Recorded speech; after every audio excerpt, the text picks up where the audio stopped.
Since I was a child, I dreamed of riding a dolphin. I'd always spent as much time in the water as possible, and to me, riding a dolphin would make the experience of swimming even better. When I moved to Hawaii a few years ago, I thought my dreams were finally going to come true when I learned that you could swim with dolphins in the wild if you knew where to go, and my friends taking me knew where to go. I remember we tried a few times to no avail, but finally had that magic moment where we were out in the water and could see the dolphins. We caught up to them, and I carefully dove down and approached them from underwater, hoping to grab onto a dorsal fin and go for a ride. As I got closer, I could see the dolphin looking back at me with disgust. It's amazing how expressive they are, despite being a completely different species from us. After seeing the dolphin look at me like that, I realized what may be obvious to some, that the dolphins didn't want to be ridden. Now, obviously, looking back, I regret chasing the dolphins like that, as I realize how much it alters their behavior, which in turn can expose them to more predation. But I've always heard that argument that if they didn't want to swim with us, they would just swim away, which I think must hold some truth. We know that marine mammals are curious as we are, but there are countless examples, even in my own personal experience, where dolphins and monk seals will literally surprise you by coming up to you while being out in the ocean. In 2021, a new rule was put in place in the state of Hawaii saying that it was illegal to even remain within 50 yards of Hawaiian spinner dolphins, which is about the maximum sight distance, meaning that if you could see the dolphins underwater and you weren't actively swimming away, you were breaking the law. Unfortunately for the dolphins, this new rule or law has been poorly enforced until just recently. A few days ago, a man who goes by Dolphin Dave was cited for swimming with dolphins in a bay in Kona, Hawaii Island. He also posted a clip of himself swimming with a humpback whale off of Maui. News outlets from all around the US are posting the article with the clip, and I'm here making a video about it, so I think you can get a sense of how rare it is for someone to actually be cited for swimming with marine mammals despite it being very illegal. I think there's some nuance to the interaction, so I want to discuss it with you. You can see the whale swim up towards him, and you can see his fins kicking away. To me, that's the most obvious indication that the whale is choosing to be there. He does, however, dive down for a selfie, so there is some uncertainty as to how hard he was actually trying to get away. We also don't have anything before or after, so we don't know what he did to get himself in front of the whale, and we also don't know what he did after, if the whale swam away and he chased it, or if the whale swam away and he let it be. The Hawaii Department of Land and Natural Resources, or DLNR, also released this footage of Dolphin Dave apparently chasing dolphins in the bay, but unfortunately recorded it with a rock tied to a potato, and there's only about 14 pixels available, so if you can tell what's going on here, please let me know.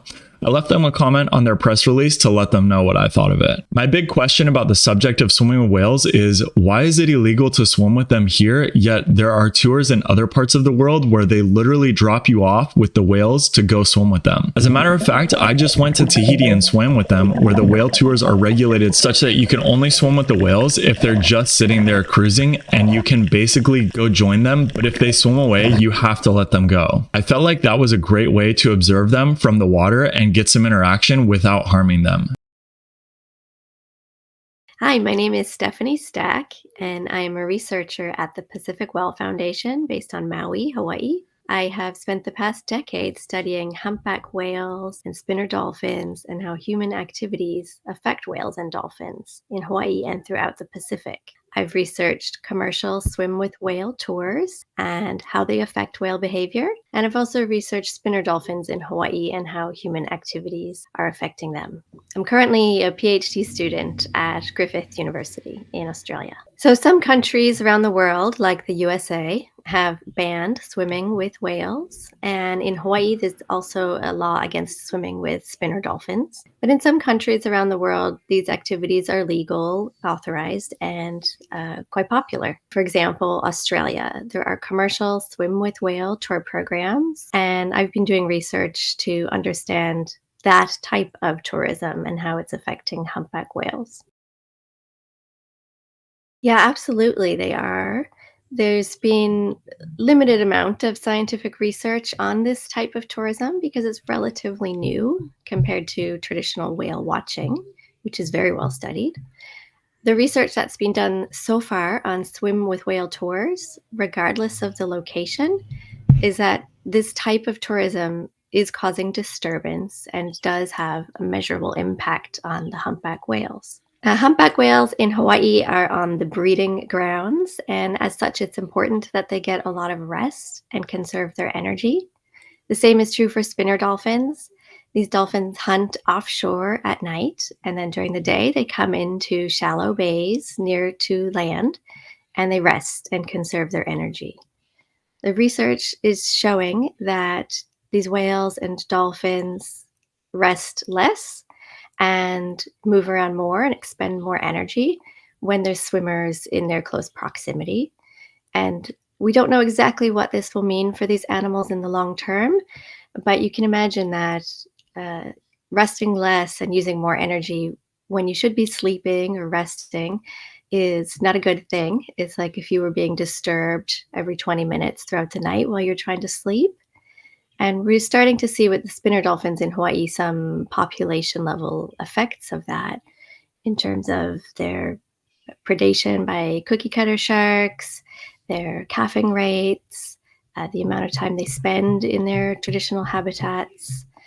And for humpback whales, it's not clear yet what the long-term impact will be because this is so new, but it's likely that there will be some type of effect happening from this extra energy expenditure.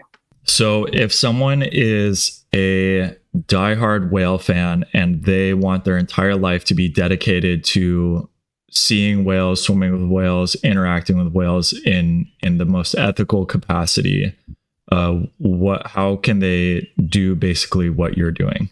Yeah, whales are majestic and charismatic, and I love whales. I completely understand why other people love whales as well and want to experience whales and have a connection with them. So for me, for example, I've become a whale researcher, and I have dedicated my life and my career to learning more about them, understanding how we are affecting whales and dolphins, and then applying that towards helping them towards conservation and management measures.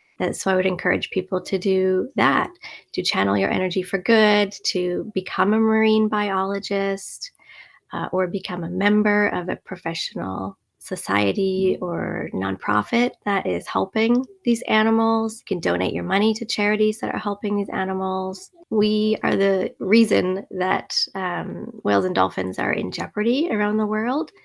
It's largely human behavior and human impacts that are causing threats to these animals.